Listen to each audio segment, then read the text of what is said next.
Bonjour à ceux que je n'ai pas vus personnellement. Nous allons partager la parole de Dieu. C'est toujours un moment particulier pour moi.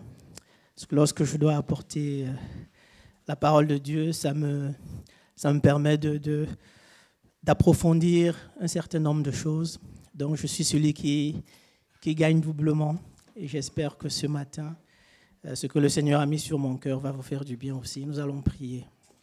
Seigneur, merci pour ta parole. Merci Seigneur parce que tu ne la donnes jamais pour rien. Et ce matin encore, je te prie pour qu'elle puisse faire le travail pour lequel, Seigneur, tu la donnes. Bénis chacun de nous ce matin. Bénis ton Église, Seigneur. Je te le demande au nom de Jésus, ton Fils bien-aimé. Amen. Notre thème du mois, c'est l'ambition la plus noble. Et le verset support que notre pasteur avait proposé pour ce thème est Philippiens 3, verset 10, qui dit « Ainsi je connaîtrai Christ et la puissance de sa résurrection et la communion de ses souffrances en devenant conforme à lui dans sa mort pour parvenir si je puis. »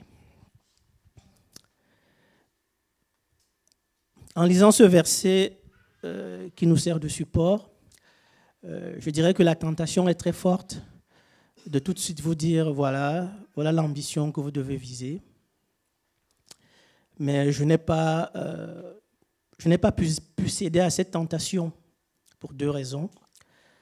D'abord parce que personnellement, je le confesse, je ne me sens pas à la hauteur de ce que dit l'apôtre Paul. Peut-être vous, peut-être que c'est quelque chose de simple pour vous. Donc il était difficile pour moi de venir et de vous dire voilà ce que vous devez viser comme ambition, voilà ce que vous devez faire. Je ne trouvais pas vraiment juste de vous le dire, alors que moi, personnellement, au fond de moi, je ne me sens pas capable de la viser. Ensuite, et je pense que c'est surtout ça le plus important, ici l'apôtre Paul parle de lui, parle de son cas personnel. Il n'est pas en train de faire un point de doctrine aux Philippiens. Il est en train de parler de ce qui le concerne. En effet, lorsque nous resituons ce texte dans son contexte, qui est le contexte du début du chapitre 3 aux Philippiens, nous voyons que l'apôtre Paul va commencer à donner un certain nombre de recommandations et ensuite, il va très vite se recentrer sur lui. Et je vous invite à le lire pour que vous ayez les idées fraîches en tête. Il est écrit, Philippiens, chapitre 3, à partir du verset 1. « Au reste, mes frères, et si vous voyez, j'ai essayé de mettre un code couleur pour vous aider dans ce que je vais dire. « Au reste, mes frères, réjouissez-vous dans le Seigneur. Je ne me lasse point de vous écrire les mêmes choses. Et pour vous, cela est salutaire. Prenez garde aux chiens, prenez garde aux mauvais ouvriers, prenez garde aux faux circoncis. Car les circoncis, c'est nous qui rendons à Dieu notre culte par l'Esprit de Dieu, qui nous glorifions en Jésus-Christ et qui ne mettons point notre confiance en la chair. Moi aussi, cependant, j'aurais sujet de mettre ma confiance en la chair. Si quelqu'un croit pouvoir se confier en la chair, je le puis bien davantage. Moi, circoncis, le 8e jour, de la race d'Israël, de la tribu de Benjamin, hébreu, né d'hébreu, quant à la loi, pharisien, quant aux zèles, persécuteur de l'Église, irréprochable à l'égard de la justice de la loi. Mais ces choses qui étaient pour moi des gains, je les ai regardées comme une perte à cause de Christ. Et même, je regarde toutes choses comme une perte à cause de l'excellence de la connaissance de Jésus-Christ, mon Seigneur, pour lequel j'ai renoncé à tout. Je les regarde comme de la boue afin de gagner Christ et d'être trouvé en lui, non avec ma justice, celle qui vient de la loi, mais avec celle qui s'obtient par la foi en Christ, la justice qui vient de Dieu par la foi. Ainsi, et c'est le verset support, ainsi je connaîtrai Christ et la puissance de sa résurrection et la communion de ses souffrances, en devenant conforme à lui dans sa mort, pour parvenir, si je puis, à la résurrection d'entre les morts. Donc lorsque vous voyez ce texte et que vous y réfléchissez un peu, nous nous rendons compte que les 3 premiers versets, effectivement, l'apôtre Paul donne quelques recommandations aux Philippiens sur ce à quoi ils doivent faire attention. Et à partir du verset 4, l'apôtre Paul va se recentrer sur son cas. Il va parler de ses aspirations et des choix qu'il a faits pour lui. Et j'ai associé le verset 11, comme vous le voyez, parce qu'en fait, ce verset vient terminer, vient clôturer tout ce que Paul est en train de dire. En fait, l'apôtre Paul fait une synthèse sur sa vie, ce qu'il était, ce qu'il est devenu, et il finit par indiquer les choix qu'il a faits, les choix qu'il a faits pour sa propre vie. C'est la raison pour laquelle ce matin, le titre que j'ai donné à mon message sur ce thème, le titre est « Mes aspirations, mes choix ». Quelles sont mes aspirations? Quels sont mes choix? Et le premier point sur lequel je souhaiterais échanger avec vous ce matin, c'est de dire que l'ambition est d'abord une affaire personnelle. Dans notre inconscient collectif, lorsque nous entendons parler de l'ambition, nous voyons que ce terme est connoté, et plutôt connoté négativement. Quand on vous dit quelqu'un d'ambitieux, vous pensez tout de suite à une personne qui veut monter sur les autres pour atteindre ses objectifs.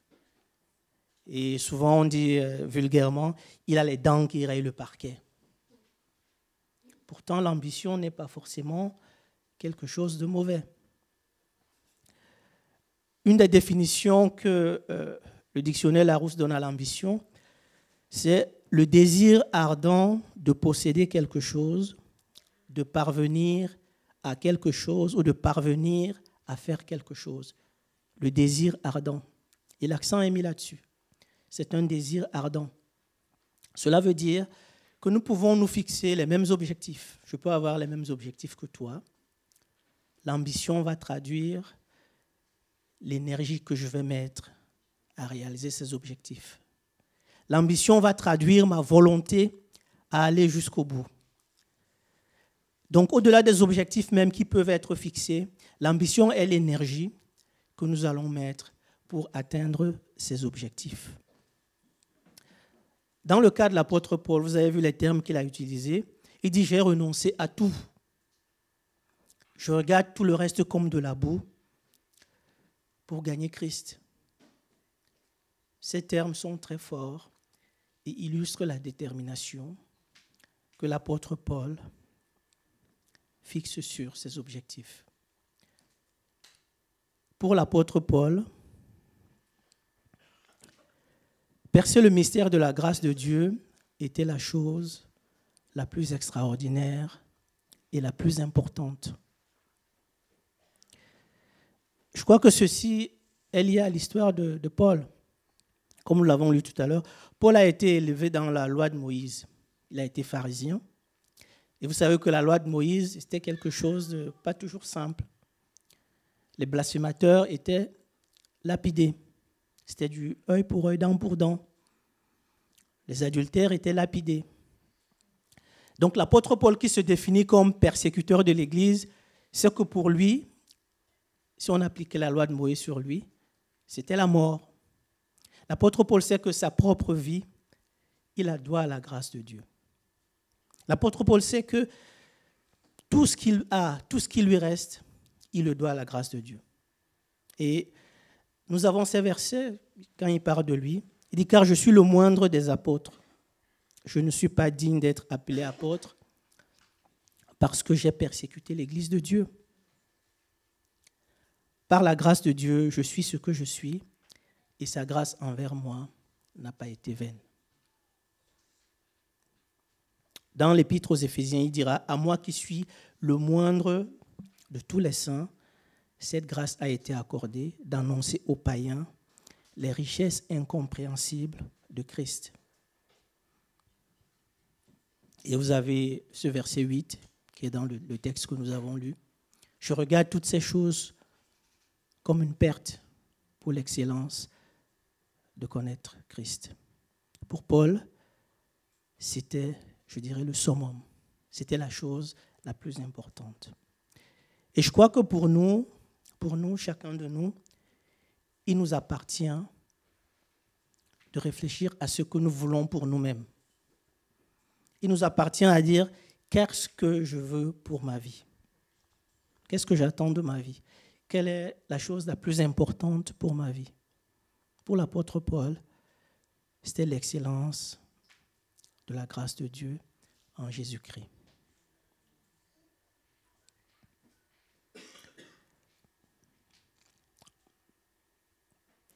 L'apôtre Paul a reçu un appel de la part de Dieu. Ce ne serait peut-être pas notre cas. Qu'est-ce que nous attendons pour nos vies? Qu'est-ce que nous voulons faire? Bien sûr, il ne s'agit pas de se fixer des objectifs, je dirais, fallacieux. Dès que ces objectifs sont honorables, vertueux et dignes de louange, c'est cela le cadre. Et c'est ce que l'apôtre Paul nous rappelle dans son épître aux Philippiens au chapitre 4, au verset 8. Au reste, frères, je vais le lire avec vous.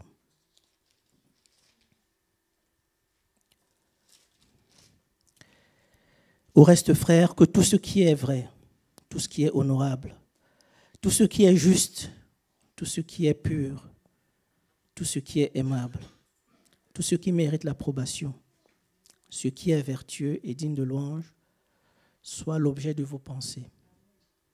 C'est cela le cadre. Si nous voulons quelque chose pour nous-mêmes.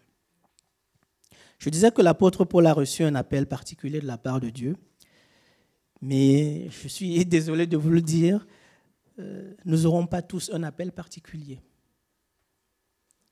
Pour la plupart d'entre nous, notre appel va être de vivre au mieux la vie que Dieu nous donne. Et c'est le deuxième point que j'aimerais ce matin partager avec vous.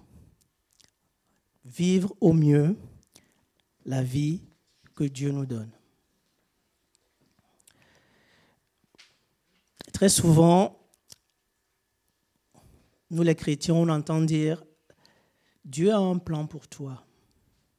Dieu a un projet pour toi. Dieu a un projet pour ta vie. » Je le reconnais parfois, je suis souvent embêté par cette expression. D'abord parce que très souvent c'est général. Beaucoup de gens se demandent, oui, Dieu a un projet pour moi, mais je ne sais pas qu'est-ce que c'est. Et souvent ça sonne creux parce que les gens sont toujours là en attente. Mais quel est le projet? On me dit que Dieu a un projet pour moi, c'est lequel? Et parfois je suis tenté de demander à la personne qui le dit, c'est quoi le projet que Dieu a pour moi? Ah, tu ne sais pas. Mais pourquoi tu en parles? Tu ne sais pas vraiment le projet que Dieu a pour moi? Souvent, on est embêté par cela et beaucoup d'entre nous restent en attente en se disant « On m'a dit que Dieu a un projet pour moi, je ne le vois toujours pas. » Et on est dans l'attente.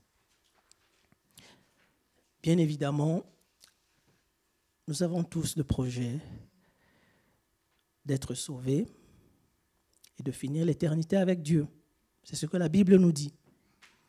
Le souhait de Dieu, c'est que tous soient sauvés et parviennent à la connaissance de la vérité. Mais la question, c'est comment ce projet général, global, va se traduire dans nos vies. Comment ce plan général de Dieu va se décliner dans ta vie, mon frère, dans ta vie, ma sœur. Comment ça va se passer? Alors nous devons nous poser ces questions-là. Et de toute façon, même si nous avons un appel, il ne va pas être identique.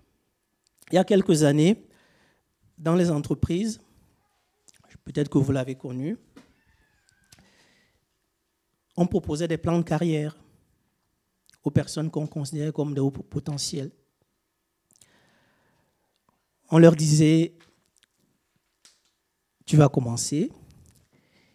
2 ans après, tu vas être un chef d'équipe, tu vas piloter.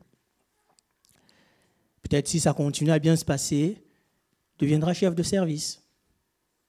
Et plus tard, si tu continues à performer, tu prendras peut-être la direction de cette entité. On proposait ça aux gens. Laissez-moi vous dire que Dieu n'a pas forcément ce type de plan de carrière pour vous. Dieu n'a pas un plan de carrière préétabli pour nos vies. Et de toute façon, nous ne sommes pas amenés à avoir le même appel. Dieu a un appel particulier pour chacun. C'est notre vie. Lorsque j'ai commencé à réfléchir à cette question, parce qu'on parle d'ambition sur le thème, je me suis dit, je vais quand même regarder la vie, l'appel des personnes dont la Bible nous relate l'histoire. Il y a sûrement quelque chose à apprendre de cela.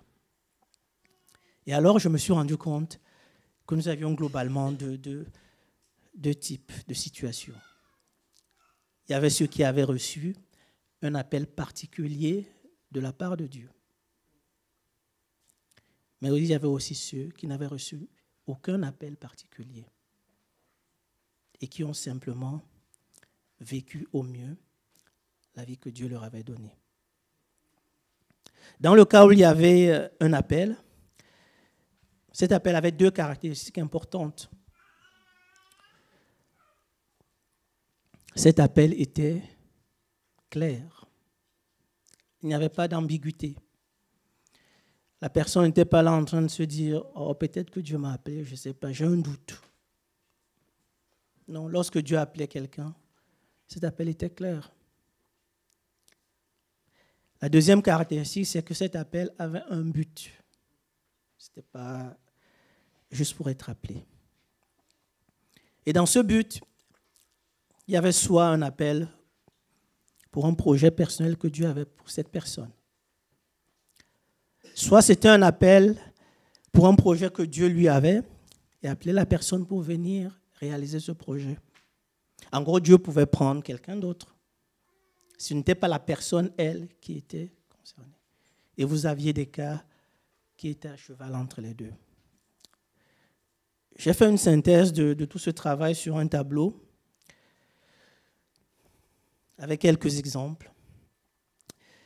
Et à gauche, vous avez ceux pour lesquels le destin personnel primait dans l'appel. Cela veut dire que lorsque Dieu les appelait, Dieu parlait d'eux, de leur cas. C'est le cas pour Noé, par exemple, où Dieu dit « Je vais établir mon alliance avec toi ». La Bible dit que Noé était quelqu'un de juste et intègre, que le monde allait dans tous les sens. Donc Dieu va lui dire « Je vais faire mon alliance avec toi ». C'est la même chose pour Abraham, où Dieu lui dit « Je te bénirai, je rendrai ton nom grand, tu seras une source de bénédiction ». Dieu parle de la personne d'Abraham, pas de quelqu'un d'autre, c'est toi. Pareil pour Joseph. Lorsque Joseph fait les 2 songes, c'est de lui qu'il s'agit. Dieu lui dit, tu seras au-dessus de tes frères et sœurs et de tes parents. Il s'agit de Joseph. À droite, vous avez les cas où c'est le projet de Dieu qui primait. C'est le cas de Moïse. Lorsque Dieu l'appelle, qu'est-ce que Dieu dit? J'ai vu la souffrance de mon peuple et je descends pour le délivrer. Je te choisis pour remplir cette mission.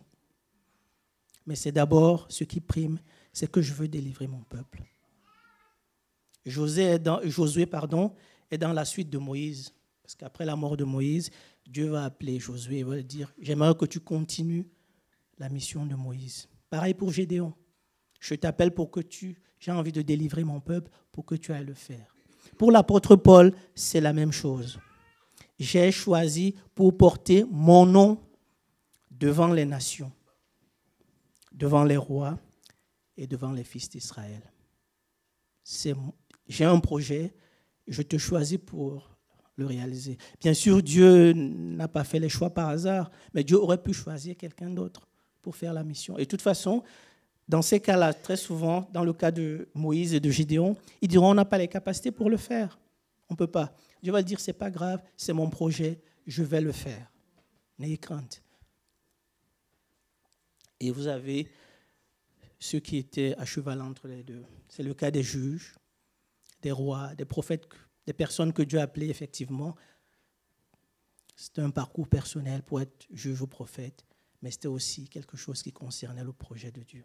Et de toute façon, même dans le cas où il y avait des appels pour un projet personnel, dans le cas de Noé, Abraham ou Joseph, il y avait toujours une dimension beaucoup plus large, avec un impact qui dépassait la simple vie de la personne intéressée. Donc lorsque Dieu fait un appel particulier, c'est pour un but, ce n'est pas comme cela. Mais je me suis rendu compte qu'en fait, il n'y avait pas que cela. Il n'y avait pas que ceux qui avaient reçu un appel particulier. Et cela me réconforte parce que je pense que c'est la majorité d'entre nous. C'est le cas de Ruth et de Daniel. C'est quelques exemples que je donne. Il y en a d'autres dans la Bible. Ils n'ont pas reçu un appel particulier de la part de Dieu. Il nous a dit que Ruth était la belle-fille de Naomi. Naomi va perdre son mari et ses 2 fils. Un de ses fils était le mari de Ruth. Et Naomi va demander à ses belles-filles de repartir. Elles sont jeunes. Elle dit, vous êtes jeunes, je n'ai plus rien à vous offrir, j'ai plus de fils. Repartez chez vous, refaites votre vie. Vous trouverez sûrement un mari qui va vous offrir une vie. Et Ruth va dire, non, non, non, pas du tout. Je veux rester avec toi.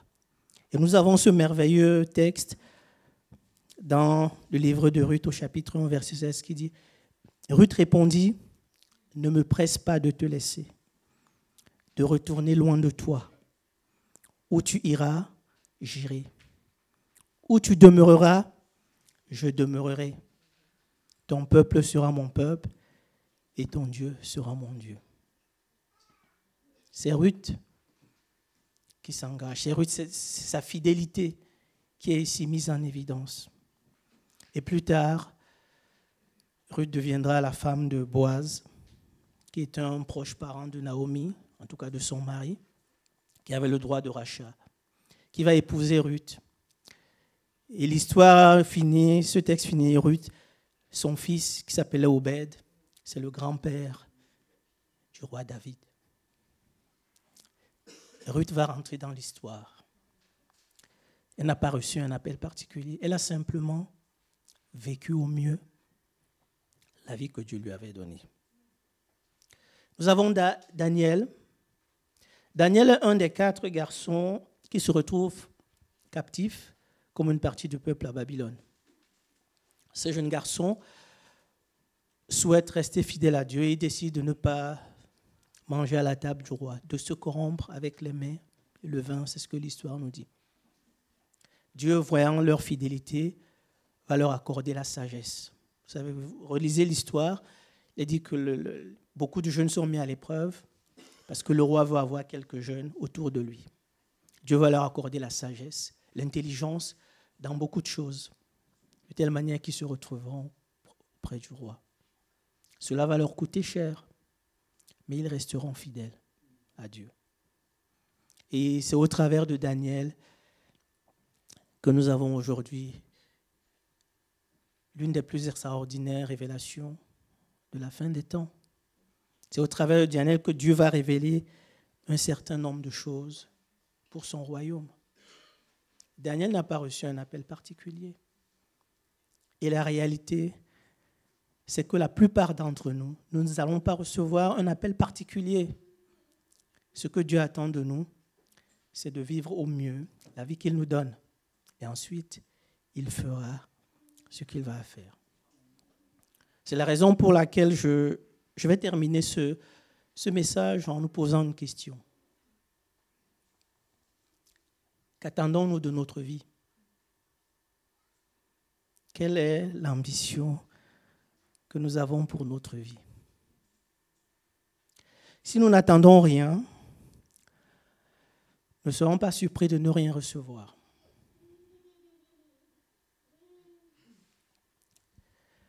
Si vous vous dites, moi, ma vie, elle ne sert à rien. Je n'en attends rien. Il en sera ainsi. Dieu lui-même respecte notre volonté. Dieu lui-même respecte ce que nous décidons. Donc, si tu n'attends rien de ta vie, tu n'auras rien. Jésus avait l'habitude de dire à ceux qui venaient le voir, qu'il vous soit fait selon votre foi. Dans l'évangile de Matthieu, au chapitre 13, il nous a dit que les gens de Nazareth n'attendaient pas grand-chose de Jésus. Pour eux, Jésus était le fils de Marie et du charpentier. Un gars du quartier, comme on dit. Ses frères étaient là, Simon, Jude. Ils n'attendaient pas grand-chose. Pour eux, ils ne le voyaient pas en tant que Messie. Et la Bible nous dit qu'ils n'ont pas reçu grand-chose. Il a dit que Jésus n'a pas fait malheureusement beaucoup de miracles dans ce lieu à cause de leur incrédulité. Si nous n'attendons rien, nous n'aurons rien. Et c'est important d'être conscient avec cela. Par contre, si nous attendons quelque chose,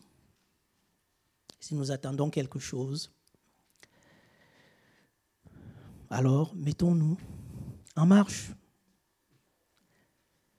Si nous attendons quelque chose, que cela puisse se traduire dans les choix que nous faisons, dans les choix que nous allons faire, dans les décisions que nous allons prendre. Comme je disais ce matin, passons en mode projet, comme on dit vulgairement dans le monde du travail. Sortons de cette pensée et commençons à agir, à faire ce que nous voulons voir de notre vie. Le roi Salomon est allé au bout de ses aspirations. Et il dit de lui-même qu'il a été un très grand bâtisseur, qu'il n'a refusé à ses yeux rien de ce que ses yeux voulaient. Il ne s'est rien refusé. Cela n'a pas toujours été une bonne chose parce que la Bible, dans le livre des rois, nous parle de sa fin, qui n'était pas glorieuse. Mais ce que moi j'ai retenu, c'est que cette expérience nous a donné le merveilleux livre de l'Ecclésiaste, où Salomon fait la synthèse de sa vie et nous dit que tout est vanité sur cette terre et poursuite du vent. Nous n'avons pas besoin de refaire comme Salomon. Son expérience nous sert. Mais il est allé jusqu'au bout. Il est allé jusqu'au bout de ce qu'il imaginait de sa vie. L'apôtre Paul, que nous avons cité tout à l'heure, a dit qu'il a renoncé à tout pour gagner Christ. Il attendait quelque chose de sa vie. Alors, si vous vous dites, mais je ne me suis jamais vraiment posé cette question. Je ne me suis jamais dit, qu'est-ce que j'attends de ma vie? Commencez par le faire. Et croyez-moi, vous allez vous rendre compte que ce n'est pas quelque chose de simple. Ce sont des questions qu'on ne se pose pas forcément. Qu'est-ce que j'attends de ma vie? Quels sont mes objectifs? Quelle est l'ambition que je me donne? Parce que c'est en se posant cette question que vous allez commencer à vous fixer une ambition, des objectifs. Et si vous êtes dans ce cas, laissez-moi ce matin vous faire quelques suggestions.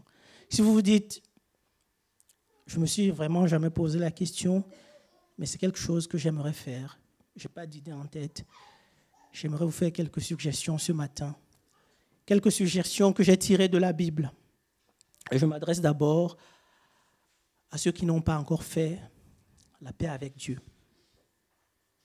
Ceux qui n'ont pas encore donné leur vie à Christ.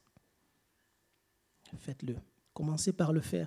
L'apôtre Paul dira, je vous en supplie, soyez réconciliés avec Dieu. Et j'ai retenu quelques versets. La Bible en est plein, mais j'ai retenu quelques versets pour vous encourager, où il est dit que Dieu a tant aimé le monde qu'il a donné son Fils, afin que quiconque croit ne périsse pas, mais qu'il ait la vie éternelle. Car Dieu a tellement aimé le monde, et Dieu n'a pas envoyé son Fils pour condamner le monde, mais à part lui, le monde soit sauvé. Il y en a d'autres. Lisez l'évangile de Jean. Vous allez voir, l'évangile de Jean parle beaucoup de ce que Christ a fait, de ce qu'est Christ. Il a dit, celui qui croit au Fils a la vie éternelle, celui qui refuse de croire au Fils n'a pas la vie. C'est très clair, hein. On peut être d'accord ou pas, c'est la parole de Dieu, c'est à vous de décider. C'est ce que la Bible dit. Celui qui a le Fils a la vie. Celui qui n'a pas le Fils n'a pas la vie. Il n'y a pas d'ambiguïté par rapport à cela. Et un dernier verset où l'apôtre Pierre dit, il n'y a de salut en aucun autre. C'est aussi très clair. Ça ne fait pas une question de débat. On est d'accord ou pas, mais la Bible est claire là-dessus. Alors si vous êtes dans cette situation, soyez réconciliés avec Dieu, et je le dis avec l'apôtre Paul ce matin. Mais si vous êtes déjà réconcilié avec Dieu, gloire à Dieu, je vous recommande, comme le fait l'apôtre Paul, d'être imitateur de Christ et de l'apôtre Paul. Je sais que c'est une tâche difficile. Je sais qu'on ne peut pas mettre la barre plus haut que cela.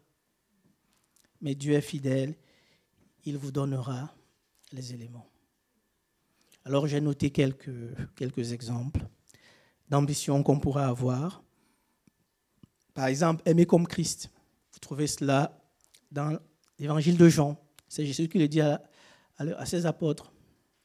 Aimez-vous comme je vous ai aimé. Il revient là-dessus à plusieurs reprises. Vous pouvez vous dire, j'aimerais avoir les sentiments qui étaient en Jésus. C'est ce que l'apôtre Paul dit aux Philippiens. Là aussi, ce n'est pas simple, mais ça peut être une ambition que nous voulons avoir. Lorsque l'apôtre Paul parle de cela, il parle de l'humilité du Christ. En disant, lui qui était Dieu, il s'est humilié, il a pris la condition humaine. Vous pouvez aussi vous dire, moi j'ai l'ambition de finir la course en restant dans la foi. Lorsque Paul fait cette lettre à Timothée, l'apôtre Paul va dire à Timothée, j'ai combattu le bon combat. J'ai mené la course. Et aujourd'hui, je peux dire, je suis arrivé au bout. J'ai gardé la foi. Je l'ai gardé la foi dans la durée. C'est une ambition que vous pouvez vous dire. Je veux garder la foi jusqu'au bout. Vous pouvez vous dire, j'aimerais entendre ces paroles. Fidèle et bon serviteur, entre dans la joie de ton maître. Parce que Dieu vous a donné des talents. Vous ne les avez pas gardés pour vous. Et vous les avez utilisés à la gloire de son nom. Vous les avez fructifiés.